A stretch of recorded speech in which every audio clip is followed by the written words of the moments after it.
কত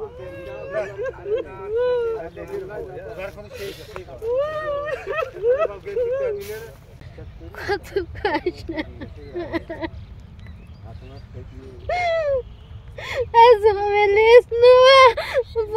বছরে টাকা দিতে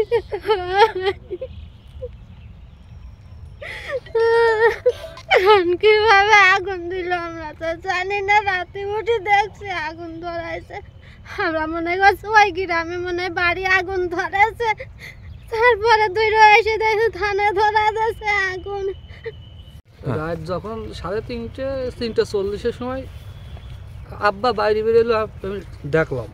তো বাইরে পরে আব্বা আবার গাড়ি শুইল। তখন আমার সাইজেটা বেরোয় গোয়ালের দিকে। আমি মানে চেতনই রয়েছি, মানে সব কানে শুনতেছি। এখন কয়েছে কি ওদিকে আগুন জ্বলছে, কোন কেনালে না কোনে। তারপর ভালো করে ফুকসি বাইর চেষ্টা করতেছে, ভাই মনে হয় আগুন ধরা দিয়েছে ধানে।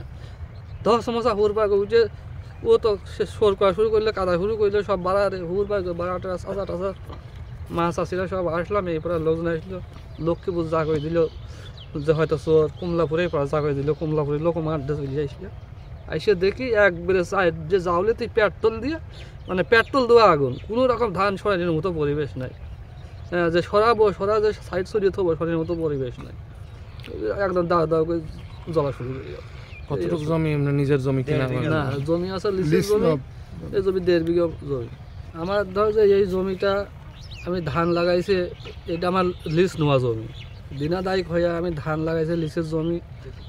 বছরে ধরো যে এই 1.5 বিঘা জমিতে আমার আপাতত 20-22 হাজার টাকা দেওয়া লাগে বিলের জমি। তারপরেও 20-22 হাজার টাকা দেওয়া লাগে 1.5 বিঘা জমিতে।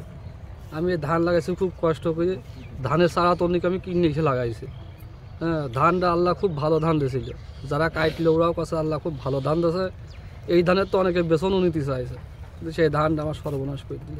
পূর্ব শত্রুতা তেমন কিছু নাই, আবার হালকা পাতলা আছে। ছেলে পেলে দূরেও বেড়ায় ধানের হইতে আমি একটু রাগ করেছিলাম, বকেছিলাম।